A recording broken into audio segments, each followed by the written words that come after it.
my dear students, welcome again. In this today's video lecture, we are going to learn the next point in phrases. And what's that? Yeah, certainly, we are going to learn adverb phrases. But before that, we will learn what exactly adverbs are. What are adverbs? Or what is mean by an adverb? See, this is one of the parts of speech in English. Okay. And these adverbs, in the word itself, you get the meaning. As you can read, adverb. It means additional information about a verb. Are you getting what I'm saying? Yes. Additional information about a verb. म्हणजे बघा, adverb हे जे नाव आहे, या नावातच खूप काही सांगितलेलं आहे. मुळामध्ये वर्ब जो आहे, वर्ब ज्याला की आपण इंग्रजी वाक्याचा आत्मा असं म्हणतो, त्या वर्ब स्पेलिंगला आपण ॲडवर्बमध्ये बघतो. बघा spelling, adverb, add plus verb.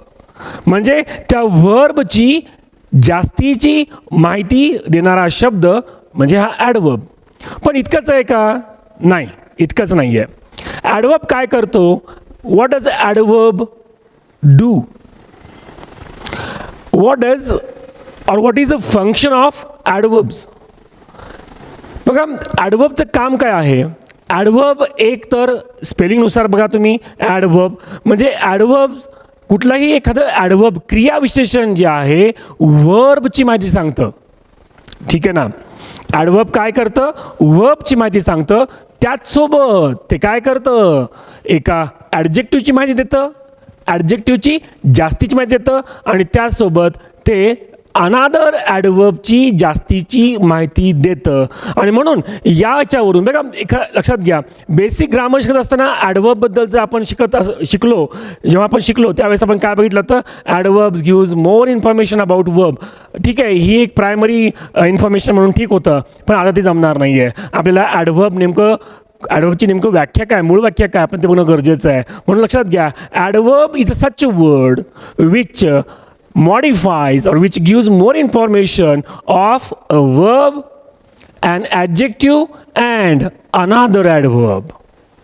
म्हणजे क्रियाविशेषण काय करतं? क्रियेची विशेष माहिती देतं, त्यासोबत दुसऱ्या एका म्हणजे बघा, वर्बची एक्स्ट्रा इन्फॉर्मेशन देतं किंवा वर्बला मॉडिफाय करतं म्हणून आपण. त्यासोबत ॲडजेक्टिव्हला काय करतं? ॲडजेक्टिव्हची एक्स्ट्रा इन्फॉर्मेशन देतं, मॉडिफाय करतं म्हणून आपण त्यालाही. आणि अनादर ॲडवर्ब म्हणजे एक ॲडवर्ब दुसऱ्या ॲडवर्बबद्दल जास्तीचं सांगतो. म्हणून ॲडवर्बचे 3 फंक्शन्स आहेत. एक, to give more information of or to add more information to the verb, that is called modify आपण त्याला म्हणतो. ॲडजेक्टिव्हबद्दल जास्तीची माहिती देणं, आणि त्यासोबत अनादर ॲडवर्ब दुसऱ्या एका ॲडवर्बची जास्तीची माहिती देणं, त्याला मॉडिफाय करणं, हे काम ॲडवर्ब करत असतात. आपण त्याचे एक्झाम्पल्स बघूया, मी तुम्हाला लक्षात येतील. For example, the first example is Sachin runs fast. Now, when you read the sentence, Sachin runs fast. आता मग मला सांगा, या वाक्यामध्ये जे की 3 शब्द आहेत, सचिन रन्स फास्ट, या वाक्यामध्ये what is the verb? Verb काय आहे? इंडीड वर्ब आहे रन्स. वर्ब ॲक्शन आहे, बरोबर आहे. मग या वर्बबद्दलची एक्स्ट्रा इन्फॉर्मेशन देणारा शब्द कोणता? सर्टनली फास्ट, बरोबर आहे. मग लक्षात घ्या, ॲडवर्ब कसं ओळखायचं? एक छोटीशी हिंट तुम्हाला मी सांगतो. ॲडवर्ब्स हे असे शब्द असतात जे की क्रियेची माहिती देतात, आणि त्यामुळं तुम्ही क्रियेलाच प्रश्न विचारा, त्या ॲक्शनला प्रश्न विचारा. हाऊ द ॲक्शन टूक प्लेस. ठीक आहे ना? किंवा ती क्रिया कशी झाली. हाऊ हा प्रश्न वर्बला विचारा. हाऊ हा प्रश्न वर्बला जसं विचारला तसं तुम्हाला उत्तर त्या ठिकाणी ॲडवर्ब भेटतं. सर, ह्याच्यापूर्वी तुम्ही म्हणला होतात हाऊने प्रश्न विचारायचा, उत्तर ॲडजेक्टिव्ह होतं. परत फरक आहे, लक्षात घ्या. हाऊ प्लस मेन वर्ब म्हणतो मी या ठिकाणी. ओके, किंवा हाऊ प्लस ॲक्शन वर्ड या ठिकाणी म्हणतोय. तिथे काय म्हणलं होतं, हाऊ इज, हाऊ वॉज, आणि पुढे नाऊन येणार असा जर प्रश्न असेल उत्तर ॲडजेक्टिव्ह येणार. पण इथे how plus action word, how runs. आता हा प्रश्न 5वीचा होतो, हाऊ रन्स म्हणणं वगैरे. हाऊ डज सचिन रन असं म्हणल्यानंतर मग उत्तर काय येतं, फास्ट. मग हाऊ हा प्रश्न पहिला झाला, how is the number 1. How हा प्रश्न व्हर्बला विचारा, उत्तर ॲडवर्ब येतं. वेन हा प्रश्न विचारा, उत्तर ॲडवर्ब येतं. How, when, where, why, how often हे प्रश्न विचारा आणि तुम्हाला उत्तर काय भेटतं, ॲडवर्ब भेटतं. Are you getting what I am saying? Yes. How, when, where, how often, why हे जर प्रश्न विचारलात तर तुम्हाला लक्षात घ्या प्रश्नाचं उत्तर जे येतं ते क्रियापदाला प्रश्न विचारल्यानंतर उत्तर जे येतं ते ॲडवर्ब येतं. ओके, मग इथं प्रश्न विचारलात, Sachin runs fast, how does Sachin run, उत्तर येतं फास्ट. दुसरं एक एक्झाम्पल बघूया. बघ या ठिकाणी रन या शब्दाबद्दल, क्रियेबद्दल एक्स्ट्रा इन्फॉर्मेशन भेटते फास्टबद्दल, बरोबर आहे. म्हणून रनबद्दलची एक्स्ट्रा इन्फॉर्मेशन फास्टमधून भेटते, म्हणून फास्ट हा शब्द काय झाला, ॲडवर्ब झाला. आणखीन एक उदाहरण बघूया. Shweta swims quickly, Shweta swims quickly. आता तुम्ही प्रश्न विचारा, हाऊ ने विचारा, व्हेन ने विचारा, वेअर ने विचारा, वाय ने विचारा, हाऊ ऑफन ने विचारा, उत्तर काय ते बघा. उत्तर जे येतं ते ॲडवर्ब असणार आहे. ठीक आहे ना. मी आता मध्ये एक शब्द वाढवतो. Shweta Shweta swims quickly. प्रश्न विचारा, हाऊ स्विम्स, 5वीचा प्रश्न झाला हा, बरोबर आहे. आणि तुमच्या लेवलचा प्रश्न काय होतो, हाऊ डज श्वेता स्विम, मग उत्तर काय येणार, येस, आन्सर इज क्विकली. तुम्हाला तर माहितीच आहे मोस्ट ऑफ दी ॲडवर्ब्स, जेव्हा बघा आपल्या ॲडवर्ब्स हे बेसिक ग्रामरमध्ये शिकवलं जातं तेव्हा ॲडवर्ब्स हे LY वर्ड्स असतात असं सांगितलं जातं, शिकवलं जातं, बरोबर आहे. ते सुद्धा ॲडवर्ब्स हे LY वर्ड्स असतात, म्हणजे most adverbs end in LY. Okay, पण त्यासोबत असेही ॲडवर्ब्स आहेत जे की LY ने, म्हणजे सर्वच ॲडवर्ब्स LY ने शेवट होत नाही आहेत. ठीक आहे ना. पण आहेत ॲडवर्ब्स LY ने शेवट होणारे आहेत, पण LY ने शेवट होणारा शब्द म्हणजेच ॲडवर्ब असं म्हणता येणार नाही आहे. बरेच शब्द LY ने शेवट होतात पण ते ॲडवर्ब नाही आहेत असं पण पाहायला मिळतं. हरकत नाही आहे. क्विकली या ठिकाणी LY शब्द आहे, LY ने एंड होणारा शब्द आहे, म्हणून हा ॲडवर्ब तर आहेच, कारण तो हाऊचं उत्तर भेटतोय. बघा, हाऊ डज श्वेता स्विम, काय ते उत्तर, क्विकली. म्हणजे बघा ॲडवर्ब्स काय करतात, ॲडवर्ब्स हे वर्बची एक्स्ट्रा इन्फॉर्मेशन देतात किंवा वर्बला मॉडिफाय करतात. म्हणून ॲडवर्ब्स या ठिकाणी वर्बबद्दल किंवा वर्बला मॉडिफाय करण्यासाठी आलेले आहेत, हे आपल्या ठिकाणी सिद्ध होतं. आत्तापर्यंत लक्षात घ्या आपण बघितलं ॲडवर्ब हे वर्बची माहिती देतात, बरोबर आहे. आता बघूया दुसरा point, adverb gives more information of an adjective, म्हणजे मॉडिफाय करतात ॲडजेक्टिव्हला. उदाहरण बघा, राणी लुक्स ब्युटिफुल. आता मला सांगा राणी लुक्स ब्युटिफुलमध्ये वर्ब काय आहे, येस सर्टनली लुक्स. मग तुम्ही जर प्रश्न विचारलात हाऊ लुक्स, येतं का उत्तर, हां, हाऊ इज राणी म्हटल्यानंतर उत्तर काय येतं, ब्युटिफुल येतं. हाऊ इज राणी, उत्तर काय येतं, ब्युटिफुल. पण how looks, how does Rani look, बघा या ठिकाणी ब्युटिफुल हे ॲडजेक्टिव्ह लक्षात घ्या. राणी लुक्स ब्युटिफुल. आता आपण काय करूया, आपण या ब्युटिफुल शब्दाला मॉडिफाय करणारा एक शब्द घेऊया. व्हेरी घ्या, व्हेरी, ब्युटिफुलच्या अगोदर व्हेरी घ्या. वाक्य बघा काय होतं, राणी लुक्स व्हेरी ब्युटिफुल. आता काय झालं हो, या ब्युटिफुल जे की ॲडजेक्टिव्ह आहे, परत सांगतो ब्युटिफुल हे ॲडजेक्टिव्ह आहे, ॲडवर्ब नाही. हाऊचं उत्तर येतं असं वाटतं तुम्हाला, पण चुकीचं आहे ते, तसं होत नाही ते. हां, हाऊ इज राणी, उत्तर ब्युटिफुल येणार, कारण लुक्स हे ॲक्च्युली ॲक्शन वर्डमध्ये येणारं नाही आहे ते. ठीक आहे ना. तर म्हणून आपल्याला तसं वाटतं की अरे याचे उत्तर विलायला म्हणून नाही येत, पण ते तर ते वीक वर्ब आहे ते ॲक्च्युली. ठीक आहे ना. म्हणून लुक्सला आपल्याला प्रश्न विचारला की वाटतं उत्तर विलायला ब्युटिफुल म्हणून, पण ते चुकीचं आहे. म्हणून ब्युटिफुलच्या अगोदर मी व्हेरी घेतोय. बघा इथं वाक्य आहेच, तर राणी लुक्स व्हेरी ब्युटिफुल. आता प्रश्न विचारा त्या ब्युटिफुलला, ठीक आहे ना, म्हणजे किंवा ब्युटिफुलबद्दल एक्स्ट्रा इन्फॉर्मेशन देणारा शब्द कोणता आहे? व्हेरी. व्हेरी काढून टाका, एक्स्ट्रीमली टाका. राणी लुक्स एक्स्ट्रीमली ब्युटिफुल. आता काय येतं? एक्स्ट्रीमली शब्द, व्हेरी शब्द हे दोन्ही पण ॲडवर्ब आहेत आणि ते आलेले आहेत त्या पुढच्या ॲडजेक्टिव्हसाठी, ब्युटिफुलसाठी. म्हणून या ठिकाणी हे व्हेरी, एक्स्ट्रीमली शब्द जे आहेत हे ॲडजेक्टिव्हचं एक्स्ट्रा इन्फॉर्मेशनचं काम करतात किंवा त्याला मॉडिफाय करायचं काम करतात. Now the third point is adverb modifies another adverb. तिसरा पॉईंट बघा, 3 पॉईंट कोणते बघा लक्षात घ्या आणखी एकदा. Adverb modifies verb, adverb modifies adjective, adverb modifies another adverb. Now the third point is adverb modifies another adverb. आता याच्यामध्ये बघा काय होतं, एक ॲडवर्ब दुसऱ्या ॲडवर्ब बद्दल माहिती, एक्स्ट्रा इन्फॉर्मेशन देतो. म्हणजे काय तर ते मॉडिफाय करतं. चला आपण आठवा बरं, पहिलं वाक्य काय होतं? Sachin runs fast. बरोबर आहे. चला या वाक्यामध्ये फास्ट हा शब्द काय होता? नक्कीच ॲडवर्ब होता. तेच वाक्य बघूया. Sachin runs fast. या फास्टच्या अगोदर मी व्हेरी किंवा एक्स्ट्रीमली टाकतो आणि वाक्य काय होतं बघा. Sachin runs extremely fast. Sachin runs very fast. Very, extremely जे की मी ॲडजेक्टिव्हला पण वापरले, आता मी ॲडवर्बलाही यूज करतो.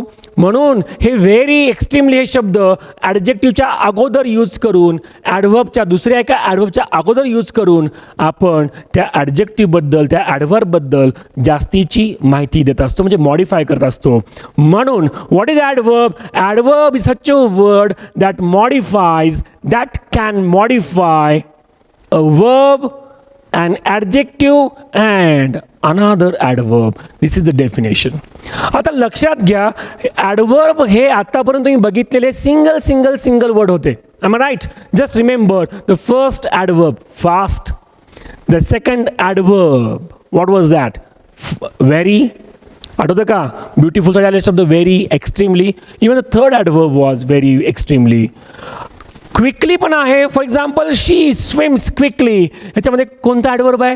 क्विकली. बरोबर आहे. तर ॲडवर्ब्स जे आहेत हे आत्तापर्यंत बघितलेले सिंगल ॲडवर्ब्स होते. पण ॲडवर्ब सोबत बघा, ॲडवर्ब हे सिंगल वर्ड सोबत हे मल्टी वर्डसुद्धा असू शकतात. म्हणजे 2 शब्द किंवा 2पेक्षा जास्त शब्द हे ॲडवर्ब म्हणून सुद्धा येऊ शकतात. मग इथंच आपला पॉईंट सुरू होतो ॲडवर्ब फ्रेजचा, ज्याला की ॲडव्हर्बियल सुद्धा म्हणून ओळखलं जातं. ॲडवर्ब फ्रेज और ॲडव्हर्बियल्स सेम इज देअर. आपण ह्याला कन्सिडर करायचं सेम म्हणून. Adverbial, adverb phrase, you can consider the same. Okay, both the words are, both the concept are as a same one, as a surface level. ठीक आहे ना. म्हणजे बघा, ॲडवर्ब हा सिंगल वर्डचा पण असतो आणि ॲडवर्ब हा मल्टी वर्डचा पण असतो. पण त्याला ॲडवर्ब म्हणता येणार नाही, त्याला ॲडवर्ब फ्रेज म्हणावं लागेल. आता एक्झाम्पल बघूया. ॲडवर्ब फ्रेज आपला पॉईंट आता adverb phrase. Let's go for the adverb phrase. आणि ॲडवर्ब फ्रेज शोधायचं असेल तर काय करावं लागतं तुम्हाला? क्वेश्चनला काय विचारायचं तुम्हाला? क्वेश्चनला विचारायचं how, when, where, why, how often हे प्रश्न विचारा आणि उत्तर काय येतं? ॲडवर्ब येतं किंवा ॲडवर्ब फ्रेज येते. Are you getting the point? Let's go for the next example. Sachin runs, okay, at 10 miles per hour. Sachin runs at 10 miles per hour. Sachin तासाला 10 मैल पळतो. आता तुम्ही सांगा मला या वाक्यामध्ये ॲडवर्ब कोणतं आहे किंवा ॲडवर्ब फ्रेज कोणती आहे? एक शब्द असेल, क्रियेची माहिती देणारा शब्द एक असेल तर तो ॲडवर्ब असेल. जर क्रियेची माहिती देणारा शब्द a group of word असेल, that's a phrase. Now ask the question, Sachin runs at 10 miles per hour. Sachin तासाला 10 मैल पळतो. आता याच्यामध्ये प्रश्न तुम्ही विचारा किंवा रन्सबद्दल एक्स्ट्रा इन्फॉर्मेशन काय भेटते बघा. सहज आहे, प्रश्न विचारायची पण गरज नाही आहे तुम्हाला. हे बघा, असं अपंग व्हायचं नाही हो. Don't be handicap. सरांनी म्हणले प्रश्न विचारा म्हणून लगेच आपण प्रश्न विचारायचं, मग पुन्हा कन्फर्म करायचं. वाक्य वाचल्याबरोबर कळतं Sachin runs. What is extra information of runs? That is at 10 miles per hour. रन्सबद्दलची एक्स्ट्रा इन्फॉर्मेशन काय आहे तर ते ॲट 10 miles per hour. दुसरं एक्झाम्पल बघू आणखीन एक. Okay, Sachin runs very fast. काय सर, हे तर वाक्य जुनंच आहे ना. हो, सचिन रन्स व्हेरी फास्ट. आता तुम्ही सांगा, हाऊ डज सचिन रन? हाऊने प्रश्न विचारा. मला सांगा उत्तर काय येतं? फक्त व्हेरी येतं का हो? नाही ना. काय येतं? व्हेरी फास्ट येतं ना. कारण व्हेरी हे ॲडवर्ब आहे आणि फास्ट काय आहे? ॲडवर्ब आहे. That's a adverbial phrase. Very fast ही ॲडवर्ब फ्रेज झाली. Are you getting the point? कळतं मी काय म्हणतोय? म्हणजे एक शब्द असेल तर ॲडवर्ब असेल, दोन किंवा दोनापेक्षा जास्त शब्द असतील आणि क्रियेबद्दल माहिती देत असतील, ॲक्शनबद्दल, वर्बबद्दल माहिती देत असतील, तर ते काय असणार आहे? ॲडवर्ब फ्रेज असणार आहे. For example, another sentence we will go for. Mother sleeps at 11:30 every day. Or mother goes to bed at 11:30 every day. Madhav 10:30 वाजता झोपी जातो, रोज झोपी जातो. Now tell me what's the answer of verb here? It means question of when. When does Sachin sleep or when does Sachin go to bed? Sachin केव्हा झोपी जातो? उत्तर काय येतं? Yes, at 10:30 every day. म्हणजे दररोज 10:30. सकाळचे नाही तो, रात्रीचे 10:30 वाजता. मग ॲट 10:30 एव्हरी डे हे काय फ्रेज आहे ना, ग्रुप ऑफ वर्ड आहे ना, मल्टी वर्ड्स आर देअर. म्हणजे ॲट आहे, 10:30 दुसरा झाला, एव्हरी डे थर्ड वर्ड झाला. हे 3 शब्दांचा एकत्र समूह आपण केला आणि उत्तर काय भेटतं? व्हेनचं उत्तर भेटतं. आणखीन एक उदाहरण बघू आपण. Pappu goes to school. अरे तुमच्याविषयी नाही रे, पप्पू तुमच्याबद्दल नाही आहे. हा पप्पू जो आहे जुना पप्पू आहे, कोरोनाचा अगोदरचा पप्पू आहे, तेव्हा शाळा वगैरे भरायची ना, त्यावेळेची गोष्ट आहे. Pappu goes to school 7:30 every day. Pappu दररोज 7:30 वाजता शाळेत जायचा. Now tell me the question of when does Pappu go to school? At 7:30 every day. At 7:30 every day हे जे शब्द आहेत, हे शब्द काय आहेत? क्रियेची एक्स्ट्रा इन्फॉर्मेशन देतात. म्हणून तुम्हाला परत सांगतो, वर्बला तुम्ही प्रश्न विचारा हाऊने, when, where, how often, why हे प्रश्न विचारा. हे बघा 4 तरी प्रश्न लक्षात ठेवा. Number 1 how, number 2 when, number 3 where, number 4 why आणि नंबर 5 हाऊ ऑफन. यांचं उत्तर जर तुम्हाला भेटलं ते ॲडवर्ब असणार आणि जर जास्त शब्द असतील ॲडवर्ब फ्रेज असणार. दिस इज अ थिंग. ओके, आज मी तुम्हाला एक वेब डायग्राम सांगतोय. Look at this web diagram. बघा या वेब डायग्राममध्ये मी सेंटरला काय लिहिलं आहे? ॲक्शन वर्ड लिहिलं आहे. For example speaks. ठीक आहे ना. आता स्पीक्सबद्दल उत्तर लिहा. How speaks? लाऊडली. When speaks? Regularly. Y speaks? Because. किंवा वाय टू गिव्ह आन्सर. मग बघा मी काय करतोय, म्हणजे सेंटरला मी ॲक्शन वर्ड लिहिलं आहे आणि तुम्ही हाऊचं एक उत्तर द्यायचं आहे. हाऊ स्पीक्स उत्तर लिहा. व्हेन स्पीक्स उत्तर लिहा. त्याला प्रश्न विचारायचे. Where speaks? At home. Why speaks? To give answer. ठीक आहे, चला दुसरे शब्द घेऊ आपण. राईट. ठीक आहे ना. How write? How writes? Beautifully. आलं का उत्तर हाऊचं?